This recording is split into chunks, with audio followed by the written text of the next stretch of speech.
Apakah bulan Juni sudah selesai untuk crash-nya? Kan tanggal 24 Juni ini market sudah hijau. Mei sudah benar, Juni sudah crash. Apakah Juli sudah hijau? Waktunya beli?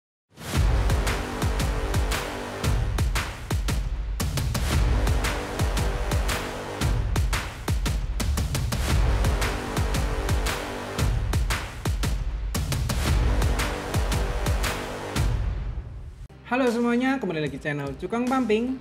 Di tanggal 23 Mei saya sudah wanti-wanti, sebelum market merah itu saya sudah selalu bilang. Puncaknya di tanggal 30 Mei atau di akhir bulan Mei saya bilang lagi. Tanggal puluhan di bulan Juni market akan merah seperti darah. Dan benar sekali di bulan Juni market sudah merah. Atau rata-rata penurunannya kalau kalian ngecek, kalau kalian masih pegang koin-koinnya itu pasti kalian merasakan penurunannya itu 20 hingga 30% lebih.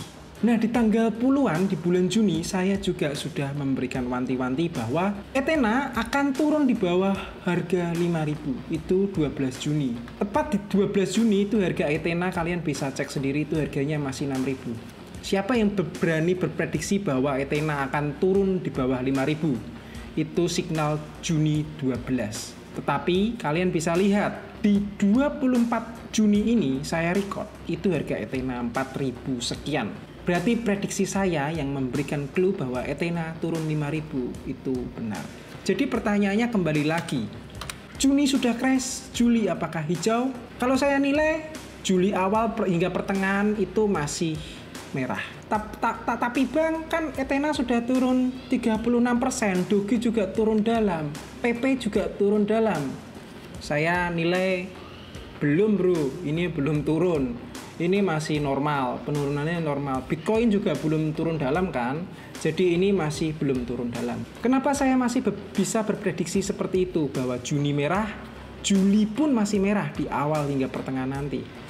Karena ini bro, oke aku jelasin. Pertama dari kita bahas mengenai candle rainbow. Candle rainbow itu perubahan dari tren. Ketika warna hijau pindah ke merah itu selalu mengalami penurunan. Dan bulan Juni itu ada perpindahan dari warna hijau ke merah. Dan sebaliknya, ketika merah pindah ke hijau itu artinya akan tren bullish atau mengalami kenaikan. Jadi seperti ini, ketika merah pindah ke hijau, merah pindah hijau itu akan mengalami kenaikan. Kalian bisa nilai sendiri, ini tren hijau terus dan sekarang sudah ada merah. Jadi kalian sudah tahu ini arahnya akan kemana. Kalau kalian tertarik ingin belajar candle rainbow, kalian bisa tonton video sebelumnya, itu penjelasannya lebih lengkap. Jadi yang pertama itu candle rainbow sudah jelek. Lalu selanjutnya di sini itu terdapat horizontal resistansi. Kalian bisa lihat ketika menyentuh area warna merah ini itu selalu mengalami penurunan. Jadi kalian saat ini di bulan Juni ini di tanggal 24 kalian akan memasuki area merah ini. Kalian mau jual atau mau beli? Oh silahkan. Kalau saya ingin melakukan penjualan di area merah karena itu bagus untuk area jual. Jadi saya akan melakukan penjualan di area merah. Jadi tadi candle rainbow, yang kedua tentang horizontal, yang ketiga itu adanya resistansi tren. Tren resistansi juga sama. Ketika menyentuh area merah itu selalu mengalami penurunan. Sama seperti di sini, kita akan menyentuh dan memasuki area resistansi warna merah. Jadi seharusnya beberapa hari ke depan kalau memungkinkan, kalau Bitcoin dan alam berkehendak, mungkin Bitcoin akan naik hingga testing ke area merah ini dan selanjutnya akan mengalami penurunan apabila terjadi penolakan di resistansi. Seharusnya resistansi ini kuat. Apalagi kalau kita gabung dua resistansi ini di satu tempat. Itu kalian bisa bayangin sekuat apa itu resistansinya di sini. Horizontal dapat, tren resistansi juga dapat. Di sini adalah titik terberat dari Bitcoin. 3 pembahasan sudah ya, candle rainbow, horizontal resistansi dan tren resistansi. Dan ini adalah resistansi terberat sepanjang masa atau resistansi siklus. Tahun 2017 apabila kalian tarik ke ATH-nya di 2021 itu akan membentuk garis resistansi tren yang cukup kuat, di mana resistansi ini selalu membawa penurunan. Kalian mau beli di pucuk sini? Terserah kalian. Kalau kalian tertarik beli di pucuk, silahkan. Tapi kalau kalian bijak dalam melakukan trading, pasti kalian sudah tahu posisi terbaik ketika berada di pucuk seperti itu. Ya, tadi sudah dijelasin bahwa candle Renko jelek, lalu ada horizontal resistance jelek, trend resistance jelek, lalu resistansi historical atau yearly itu jelek. Dan sekarang saya ingin bahas mengenai indikator. Apakah indikator baik?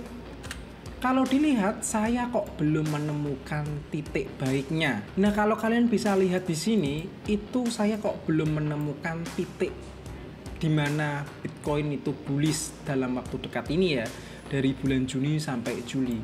Saya itu masih melihat bahwa Bitcoin itu masih ada potensi untuk bearish. Jadi, kalau dilihat indikator STOXX RSI ketika jenuh beli itu indikatornya selalu mengalami penurunan. Ketika jenuh beli lagi itu juga selalu mengalami penurunan juga. Sama di sini walaupun kecil-kecil juga sama mengalami penurunan. Jadi indikator di sini itu juga sudah menunjukkan bahwa sudah jenuh beli. Seharusnya Bitcoin dari indikator kalian bisa nilai sendiri. Itu sudah waktunya untuk turun.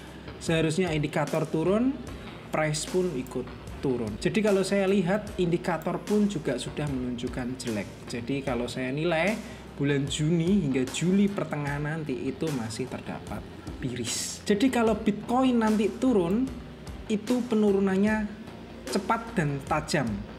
Karena apa? Kalau kalian lihat di sini, ketika terjadi dead cross itu penurunannya cukup tajam. Seperti sini dead cross turunnya tajam. Seperti di sini dead cross juga itu juga sama mengalami penurunan yang tajam. Di tahun 2021 kalian juga bisa tengok bahwa terjadi dead cross itu market langsung turun tajam. Sama. Di sini pun di tahun 2022 ketika terjadi dead cross itu tajam. Kalian bisa lihat di sini sudah ada tanda-tanda akan dead cross. Jadi kalau sampai Bitcoin di bawah 100.000 itu turunnya cepat dan dalam atau memiliki candle yang tebal atau candle yang panjang dan berwarna merah. Jadi saya menyarankan untuk tetap berhati-hati. Itu dari indikator MACD. Jadi kalau MACD itu menunjukkan detik-detik akan terjadinya dead cross. Moving average pun juga sama. Jadi dead cross akan dimulai di sini antara MA25 versus MA50. Apa yang terjadi ketika terjadi dead cross moving average? Kalian bisa cek di sini ketika terjadi persilangan atau dead cross antara merah melewati garis kuning itu turunnya tajam. Nah, ini sama. Apabila terjadi dead cross nantinya itu turunnya juga akan tajam. Jadi saat ini kita belum dead cross tapi berpotensi untuk dead cross dan nanti turunnya akan tajam. Jadi saya menyarankan untuk tetap berhati-hati bagi kalian yang masih pegang Bitcoin dan altcoin. Nah, lalu posisi apa yang terbaik untuk saat ini? Kalau kalian lihat, apakah baik untuk kita beli di garis warna biru ini? Selama menyentuh garis biru itu selalu mengalami penurunan. Apakah bijak kalau kalian ingin melakukan pembelian di area ini? Ingat, ini bukan saran pembelian maupun saya menyarankan untuk jual aset kalian. Kalian mau hold 100% silahkan. Kalian mau jual juga silakan. Itu urusan pribadi masing-masing. Kalau kalian ingin jual silakan, kalau mau beli silakan. Saya di sini hanya membantu memberikan wawasan bahwa kita itu berada di sini, area biru. Karena apa? Di 22 Juni saya itu sudah beli altcoin terus terang. Saya sudah memberikan signal untuk beli altcoin. Dan sekarang sudah naik dan waktunya kita jualan. Jadi prinsip saya itu trading itu mudah sekali. Ketika turun seperti ini di 22 Juni, saya itu beli. Tapi kalau sudah naik seperti ini, itu artinya jual. Itu pasti kalian model kayak gini itu setidaknya pasti profit. Jadi kalau turun kalian beli, kalau naik itu jual. Kalau kalian masih menilai Bitcoin habis ini naik terus hingga 2,5 miliar, ya nggak apa-apa. Kalau kalian masih yakin Bitcoin masih ke 2,5 miliar, silahkan. Tetapi kalau saya melihat itu malah Bitcoin bukan ke 2,5 miliar, tapi malah ke 1,5 miliar. Jadi saya masih yakin ke sini daripada saya yakin ke sini. Jadi Bitcoin seharusnya akan longsor ke 1,5 M daripada naik ke 2,5 M. Jadi nanti altcoin akan ikut menangis karena Bitcoin akan turun dalam. Jadi saya akan terus melakukan penjualan Ethena dan Ethereum setelah saya beli kemarin di sini.